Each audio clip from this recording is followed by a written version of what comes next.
أعوذ بالله السميع العليم من الشيطان الرجيم. بسم الله الرحمن الرحيم.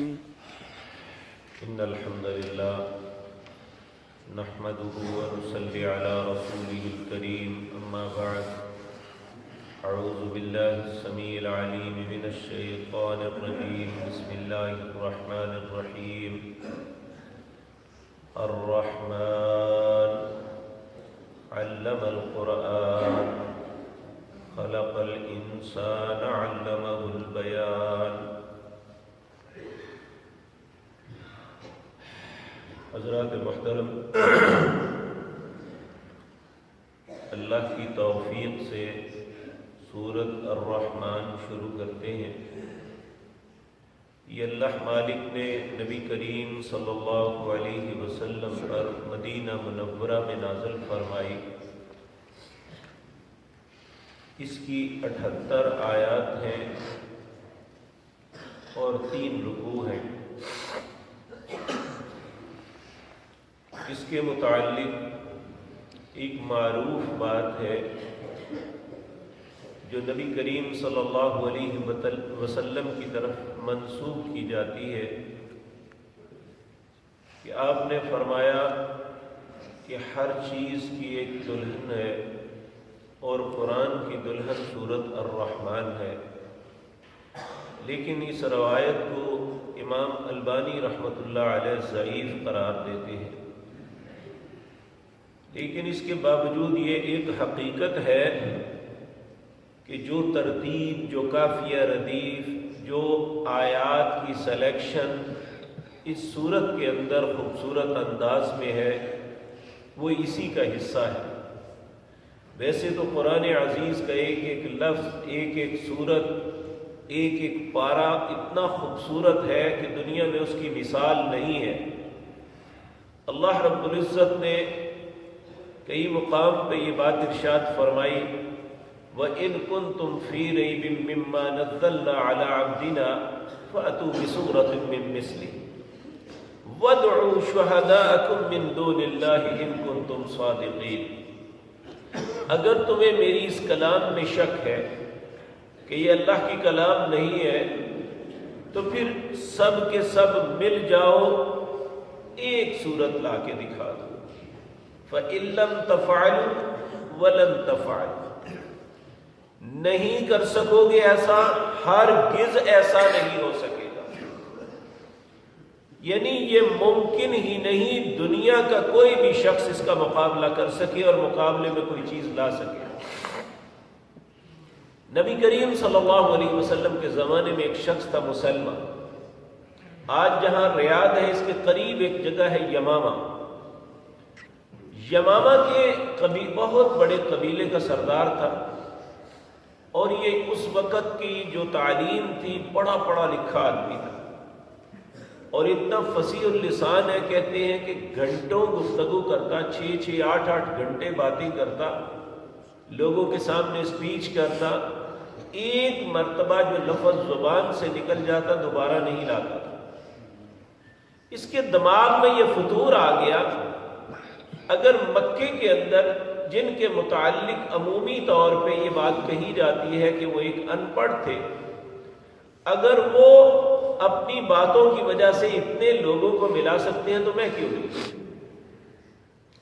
تو اس نے پھر ایسی جسارت بھی کی. عمر بن عاص رضی اللہ تعالی عنہ، آپ اس وقت ابھی مسلمان نہیں ہوئے تھے، اپنے ایک تجارتی معاملے میں یہ یمامہ گئے. جب اسے پتہ چلا کہ ایک شخص مکے سے آیا ہے تو اس نے بلایا اور بلا کے کہنے لگا کیا نام ہے؟ انہوں نے کہا عمر بن عاص. کہنے لگے عمر، جس شخصیت نے نبوت کی بات کی ہے کیا ان پہ کوئی نئی چیز بھی نازل ہوئی ہے؟ تو بائی چانس یہ تھا کہ ان کے ذہن میں سورۃ العصر تھی. کہنے لگے ہاں یہ بات سنی ہے ان کی، والعصر ان الانسان لفی خسر الا الذین آمنوا وعملوا الصالحات وتواصوا بالحق وتواصوا بالصبر. اب یہ سورت کے چند الفاظ ہیں لیکن ایک انسان کی پوری زندگی کو احاطہ کرتی ہے کہ اس کی کامیابی اور ناکامی کا دار مدار کن باتوں پہ ہے۔ ہنس کے کہنے لگا یہ تو میں بھی بنا سکتا ہوں۔ اس نے کہا تم بھی بناؤ۔ کہنے لگا یا وبر یا وبر فإنهم أذنان والصدر، اے جنگلی چوہے، اے جنگلی چوہے، تیرے دو کان ہیں، تیرے دو لمبے کان ہیں، والصدر اور چھوٹا سا سینہ ہے۔ کہنے لگا بتاؤ میں بنائی کہ نہیں؟ عمر بن عاص رضی اللہ تعالی عنہ جو بعد میں مسلمان ہو گئے، بہت اچھے مسلمان ہوئے، کہنے لگے اللہ کی قسم تو بھی جانتا ہے اور مجھے بھی اس بات کا یقین ہے کہ تو جھوٹ بول رہا ہے، تو جھوٹا ہے۔ کیوں؟ کہ محمد صلی اللہ علیہ وسلم نے تو جو بات کی ہے اس میں ایک بات سمجھ آ رہی ہے کہ کچھ ہمارے لیے نصیحت کی بات ہے اور اتنے خوبصورت کلمات ہیں، اور تو ایک جنگلی چوہے کا نقشہ کھینچ کے کہتا ہے میں نے مقابلہ کر لیا۔ واللہ اللہ کی قسم ہے تو جھوٹ بول رہا ہے۔ تو یہ اس وقت ابھی مسلمان بھی نہیں ہوئے تھے، تو دانائی اور عقل مندی کی بات یہی تھی کہ اس بات کو ایسے تھوک دیا جاتا کہ قرآن کے مقابلے میں تیرے الفاظ کی حیثیت کیا ہے۔ اور یہ ایک دفعہ نہیں، بہت مرتبہ ایسا ہوا۔ ابھی 2005-06 کی بات ہے، امریکہ نے کچھ لوگوں کو اس بات پہ لگایا کہ وہ قرآن کے متبادل لکھے۔ انہوں نے الفرقان نام کی ایک کتاب لکھی اور اس میں اتنی بےہودگیاں، اتنی غلطیاں تھیں، بےہودگیوں سے مراد یعنی وہ فنی اعتبار سے اس میں اتنے نقائص تھے کہ وہ خود ہی بنا کے شرمندہ ہو گئے۔ اور وہ دنیا میں رائج تو کیا کرتے، قرآن کا مقابلہ تو کیا کرتے، وہ اپنی موت اپنے گھر میں ہی مر گئی۔ اسی طرح شام کا جو اس وقت حکمران ہے یہ بھی بڑا بدبخت انسان ہے، بشار الاسد۔ اس نے بھی یہ کوشش اور جسارت کی کہ قرآن کی کچھ چیزوں کو حذف کیا جائے اور کچھ کو اپنے پاس سے ڈالا جائے، اور یہ بدبخت اس کی یہ کوشش بھی اپنی موت آپ مر گئی، قرآن کا مقابلہ نہ کر سکے۔ تو یوں تو یہ سارا ہی قرآن ایسا ہے جس کا مقابلہ ہی کوئی نہیں، لیکن یہ ایک حقیقت ہے کہ سورۃ الرحمن ایسی سورت ہے جس کو پڑھنے والے اور سننے والے دونوں ہی جھوم اٹھتے ہیں۔ ایسا خوبصورت انداز ہے کہ اللہ رب العزت نے اسی کا حصہ رکھا ہے۔ ویسے تو یہ ہے سمجھ آتی ہو تو اللہ رب العزت کی کلام میں اتنا لطف ہے کہ دنیا کی کسی چیز میں اللہ نے ایسا سکون اور لطف نہیں رکھا ہوا۔ اور پھر اس کو قرآن کا اعجاز یہ بھی ہے کہ آپ کوئی کتاب ایک دفعہ پڑھ لیں، زیادہ سے زیادہ 2 دفعہ پڑھ لیں گے، اس کے بعد آپ ترتیب کے ساتھ وہ کتاب کبھی نہیں پڑھ سکیں گے۔ کیوں؟ کہ جب بھی کسی صفحے کو کھولیں گے، اس کے چند الفاظ پڑھیں گے تو آپ کے ذہن میں آئے گا یہ تو میں نے پڑھا ہوا ہے، آپ اسے پھر الٹ دیں گے صفحوں کو، اور جگہ جائیں گے جہاں وہاں پڑھنا شروع کریں گے، آپ کے ذہن میں آئے گا یہ تو میں پڑھا ہوا ہے، مجھے پتا ہے۔ لیکن قرآن ایک ایسی کتاب ہے جس کو اللہ کے بندوں میں سے بعض لوگ لاکھوں مرتبہ زندگی میں پڑھتے ہیں، جتنی دفعہ پڑھتے ہیں پہلے سے زیادہ لطف اللہ نے دیا ہے اس کو، اور کوئی شخص نہیں کہہ سکتا، حتیٰ کہ وہ حفاظ جنہیں اس کا ایک ایک زبر اور زیر ضبط ہوتی ہے، وہ زندگی میں لاکھوں مرتبہ بھی پڑھ لیں، پھر پڑھیں گے تو پھر انہیں لطف آئے گا، ان کے ذہن میں یہ نہیں آئے گا یہ تو میں نے پہلے پڑھا ہوا ہے۔ یہ اللہ رب العزت نے اس قرآن کا اعجاز ہے بنایا ہوا، اور یہ دنیا کی کسی کتاب میں نہیں ہے ایسی بات جو اللہ پاک نے اس پاک کلام کے اندر رکھی ہے۔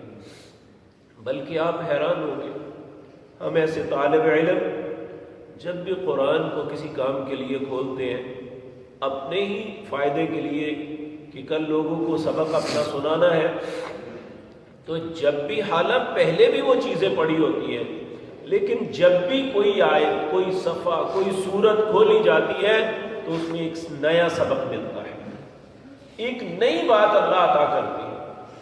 اور پھر یہ ہے جیسا کسی کا ذہن ہے، علماء سارے کے سارے اس دین کے باغ کے پھول ہیں، اور ہر شخص اپنے ذہن کے مطابق اسے سمجھتا ہے اور آگے پہنچانے کی کوشش کرتا ہے، اور اللہ نے ہر پھول کی خوشبو الگ رکھی ہے، وہ اپنے ذہن کے مطابق جو سمجھتا ہے آگے بیان کرتا ہے۔ اور بعض اوقات کہ وہ انسان جو اپنے آپ کو بڑا نکما سمجھتا ہے، اللہ اس کی زبان سے ایسی بات نکال دیتا ہے جو خود تصور نہیں کر سکتا کہ یہ میں کہہ سکتا ہوں۔ تو یہ قرآن عزیز اللہ رب العزت کی وہ خوبصورت کلام ہے۔ اللہ اس سورت کا آغاز اپنی صفت رحمان کے ساتھ کرتے ہیں۔ رحمان کا مطلب ہے بہت زیادہ رحم کرنے والا۔ اللہ رب العزت خود فرماتے ہیں وَرَحْمَتِي وَسِعَتْ كُلَّ شَيْءٍ، میری رحمت ایسی چیز ہے جو ہر چیز پہ وسیع ہے، اور اللہ کی رحمت اس کے غضب پہ غالب ہے۔ اگر دیکھیں ہم زندگی میں اپنے عزیز و اقارب میں، اپنے نچلے لوگوں میں کوئی غلطی دیکھیں، ہم غضبناک ہو جاتے ہیں اور بعض اوقات غصے میں آپے سے باہر ہو جاتے ہیں، لیکن اللہ رب العزت باوجود ساری قوتیں رکھنے کے وہ کبھی ایسا غضبناک نہیں ہوا، بلکہ ہمیشہ وہ رحمت فرماتے ہیں۔ اللہ ہمیں بھی اپنی رحمت اور اپنی مہربانیوں کا سایہ نصیب فرمائے، اور اللہ رب العزت کی رحمت یہ کائنات کی سب سے خوبصورت چیز ہے۔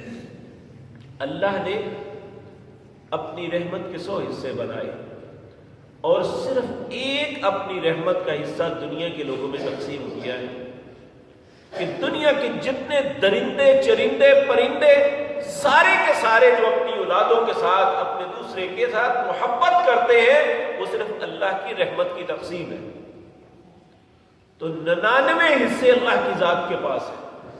وہ اتنا رحیم و کریم ہے کہ انسان ساری زندگی خطاؤں سے اپنا چہرہ، اپنا جسم، اپنا دامن آلودہ کر لیتا ہے، اور ایک مرتبہ جا کے رو کے اس سے کہہ دے اللہ مجھے معاف کر دے، تو اللہ ساری زندگی کی خطاؤں کو معاف کر دیتا ہے۔ وہ اتنا مہربان ہے۔ اور یہاں خصوصاً ذکر کیا الرحمن، وہ بہت زیادہ رحم کرنے والا، اور جس بات میں انسان کی بھلائی ہے، جس بات میں انسان کی کامیابی ہے، کہا علم القرآن، جس نے تمہیں قرآن کو سکھایا۔ بعض اس سے مراد رسول اللہ صلی اللہ علیہ وسلم کی ذات مطہرہ لیتے ہیں کہ اللہ نے سب سے پہلے انسان جنہیں قرآن سکھایا تھا وہ جناب محمد رسول اللہ صلی اللہ علیہ وسلم۔ اور کچھ لوگ اسے عام لیتے ہیں کہ سب کو، آپ کی وجہ سے دنیا کے سارے انسانوں کو اللہ کی مہربانی سے یہ قرآن سکھایا گیا۔ اور اگر قرآن کا کسی کو علم ہوتا ہے، قرآن کوئی پڑھ دیتا ہے، قرآن اس کی ہدایت دیتا ہے، تو یہ اللہ کی رحمت ہے بہت بڑی۔ اگر کسی انسان کو قرآن کی بات سمجھ نہیں آتی تو پھر اسے چاہیے کہ وہ اپنی معافی مانگے اللہ سے کہ اللہ اس پہ ناراض ہے کہ اس پہ اس کی رحمت نہیں ہو رہی، کیونکہ اس کی رحمت اس میں ہے کہ علم القرآن، اس رحمان نے سکھایا قرآن، خلق الانسان، پھر کہا کہ میں نے پیدا کیا انسان، اور جس انسان کو اللہ نے پیدا کیا ہے وہ اس کی نفسیات سے انسان سے زیادہ واقف ہے، اسے معلوم ہے کہ کون سی چیز اس کی اصلاح کر سکتی ہے، اور وہ اصلاح کرنے والی چیز قرآن ہے۔ اللہ ہم سب کو استفادہ کرنے کی توفیق عطا فرمائے۔ پھر صرف سکھایا ہی نہیں، علمہ البیان، آگے اس کو بیان کرنے کا طریقہ بھی بتا دیا، ہر شخص کر سکتا ہے۔ بزرگوں کو پتہ ہوگا کہ ہمارے اس مسجد میں ایک بزرگ تھے حاجی شریف صاحب رحمہ اللہ، حالانکہ وہ کوئی پڑھے لکھے آدمی نہیں تھے، لیکن اتنا جنون تھا انہوں نے ایک مرتبہ نہیں 12 مرتبہ قرآن کا ترجمہ پڑھا۔ اب آگے کیا تھا کہ ہمارے طلباء میں سے 2-3 طالب علموں کو بٹھا لیتے تو بیٹھ کے ترجمہ پڑھنا شروع کر دیتے، اور بعض اوقات ایسے ہوتا کہ جیسے روتے جاتے ہیں اور پڑھتے جاتے ہیں، قرآن کے الفاظ پڑھتے جانے۔ میرا خیال ہے شاید مسجد کا کوئی ستون، کوئی جگہ ایسی نہیں ہوگی جہاں اس اللہ کے بندے نے بیٹھ کے قرآن نہ پڑھا۔ تو یہ ساری گواہیاں ہیں، اللہ ہمارا نصیب بھی اچھا کرتے ہیں کہ ہمارے متعلق بھی جگہ گواہی دیں کہ یہ یہاں بیٹھ کے کچھ اچھا بھی کرتا ہے، ورنہ ہمارے متعلق تو یہی ہے کہ کون سی اینٹ ہے جہاں ہم سے غلطی نہیں ہے، جہاں بیٹھ کے ہم سے کوئی نہ کوئی کوتاہی نہیں۔ اے اللہ ہم سب کو معاف فرما دے۔ حلمہ البیان، اللہ وہ ذات پاک ہے، سب سے پہلا اس کا رحم یہ ہے کہ اس نے قرآن کو سکھایا، دوسرا اس کا رحم یہ ہے اس نے انسان کو پیدا کیا، تیسرا اس کا رحم یہ ہے کہ اس نے اس کا بیان سکھلایا۔ جس اللہ نے ہمیں قرآن کی تعلیم دی، جس نے اسے اس کا بیان سکھا دیا، جو اس کے ایک ایک لفظ کو سمجھنے کی توفیق بخشی، جس نے ہمارے ذہنوں کو اس کے متعلق کھولا، وہی رب ہم پہ یہ رحم کرے اور ہمیں عمل کی بھی توفیق عطا فرمائے۔